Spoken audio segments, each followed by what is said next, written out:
कौरवों ने दिया था अधर्म का साथ, मगर फिर भी दुर्योधन को मिला स्वर्ग में स्थान। हिंदू धर्म में मान्यता है कि मनुष्य के कर्म दो भागों में बांटे जाते हैं, अच्छे और बुरे, जिन्हें हम पुण्य और पाप कहते हैं। किसी कर्म को करने के पीछे व्यक्ति की क्या सोच है वो काफी अहम होती है। माना जाता है कि दूसरों का बुरा करके पाप करने वाले व्यक्ति को मृत्यु के बाद नरक जाना पड़ता है और वहीं पुण्य कमाने वाला व्यक्ति स्वर्ग जाता है। मृत्यु के देवता यमराज इस बात का फैसला करते हैं कि व्यक्ति कहाँ जाएगा। ऐसा लगता है कि अंत में इंसान के अच्छे और बुरे कर्मों के बीच में युद्ध होता है और जो जीतता है उसके अनुसार व्यक्ति की आत्मा स्वर्ग या नरक में जाती है। महाभारत का युद्ध आज भी लोग याद करते हैं। इस युद्ध का निष्कर्ष यही था कि कौरवों को नरक में भेजा जाए, लेकिन उनमें से एक कौरव था जिसे स्वर्ग में जगह मिली थी। दरअसल ये माना जाता है कि दुर्योधन को मृत्यु के बाद स्वर्ग में स्थान मिला था। पांडवों ने सत्य का साथ दिया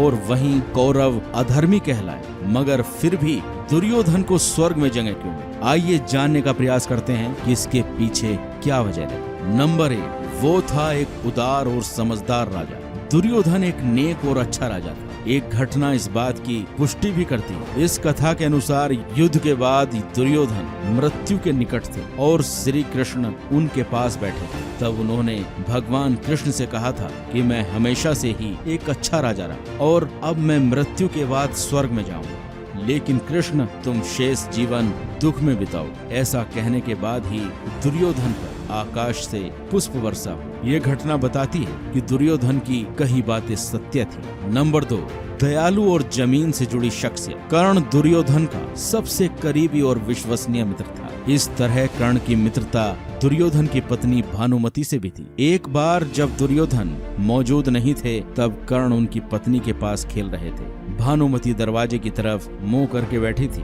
और कर्ण की पीठ द्वार की तरफ थी। कर्ण इस खेल में जीत के करीब थे। उसी समय दुर्योधन वहां पहुंचे। राजा और अपने पति दुर्योधन के द्वार पर आने के कारण भानुमति खड़ी हो गई, लेकिन कर्ण को लगा कि वो हारने की वजह से खेल को अधूरा छोड़कर जा रही है। उन्हें रोकने के प्रयास में कर्ण ने उनकी साड़ी पकड़ी, जिसकी वजह से कढ़ाई में लगे मोती टूटकर गिर गए। ये घटना दुर्योधन को क्रोधित करने के लिए काफी थी, लेकिन उन्होंने बहुत शांत ढंग से प्रतिक्रिया दी और कहा कि मैं ये मोती इकट्ठे कर दूं ताकि इन्हें दोबारा लगाया जा सके। ये दिखाता है कि राजा का अपने मित्र और पत्नी पर कितना विश्वास है। नंबर 3, एक निष्पक्ष इंसान। सब लोगों को ये जानकारी नहीं थी कि कर्ण कुंती का पुत्र है। दूसरे लोगों की तरह दुर्योधन को भी लगा कि वह शूद्र जाति से संबंध रखता है। एक बार द्रौपदी ने भी कर्ण के खिलाफ सिर्फ उसकी जाति को लेकर उस वक्त कुछ कहा था जब उसने स्वयंवर में हिस्सा लेना चाहा था। उस वक्त सिर्फ दुर्योधन ने ही कर्ण का साथ दिया था और बचाव करते हुए कहा था कि एक योद्धा, एक संत और एक दार्शनिक की कोई जातीय स्रोत नहीं होता।